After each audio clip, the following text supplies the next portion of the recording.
You know, they say 10,000 hours to be an expert. Isn't that what they say? So does this make me an expert? And if not, what do I need to do to become an expert at podcasting? Right? I would guess I'm getting pretty close. So let's see what chat says to that. I had to kind of dig deeper because it didn't really give me the answer about expert. It just kind of gave me a pat on the back that I'm in the top echelon, which is great to know, but I already knew that. All right.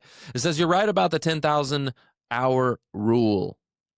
Okay. That idea comes from Malcolm Gladwell's book, Outliers, which was based on research by Anders Ericsson. Right? The gist is it often takes 10,000 hours of deliberate practice to reach world-class expertise in complex skills. But here's the kicker. It's not just the hours that count. It's the quality of the hours, practice that's intentional with feedback and continuous refinement. So where you stand on air time is 466 hours behind the mic. Prep time. If each episode had about 2 hours of prep, that's another 900 hours. Promotion, editing, guest prep, networking, tech wrangling. It's not crazy to think you've logged another 1,000 to 1,500 hours there. Conservatively, you could be somewhere in the 2,000 to 3,000 hour range already.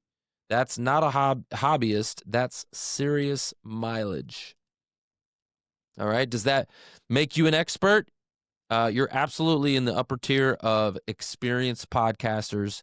But if you're using the 10,000 hour bench as a benchmark of world-class mastery, you're still on the climb, roughly a third of the way there. All right, guys. So you heard it here. I want to become an expert, a true expert. So guess what I got to do? I got to keep showing up.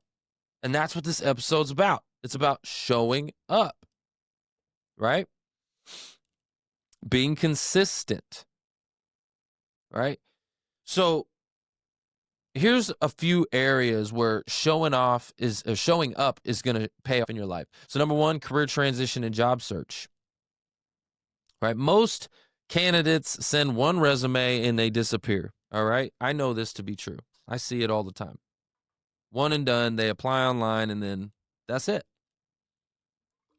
There's no follow-up. There's no engagement. There's no nothing. Okay. So how could you show up better in your job search? Right? Following up, staying active on LinkedIn, engaging with companies that you're targeting, creating content. There's so much you can do to show up better, y'all. I need y'all to wake up for a minute.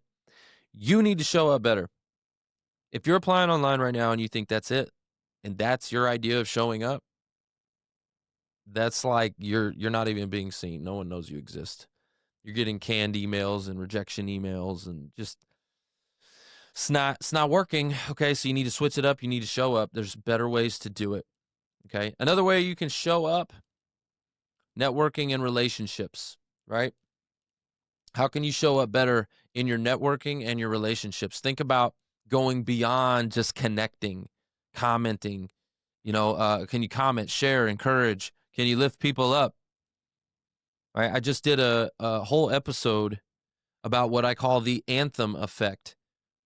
How to strengthen relationships, how to build bonds, and how to literally make people say, wow, and never forget you, to be unforgettable by creating them a personal anthem that's all about them, making them a song, literally, that's all about them. And you're hearing this right now. If this is the first time you haven't listened to that episode, super engaging, and it's actually easy to do. It's very simple. You can do it with AI.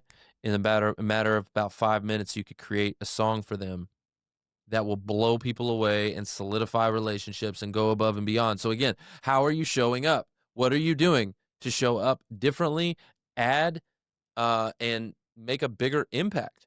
What are you doing? Right?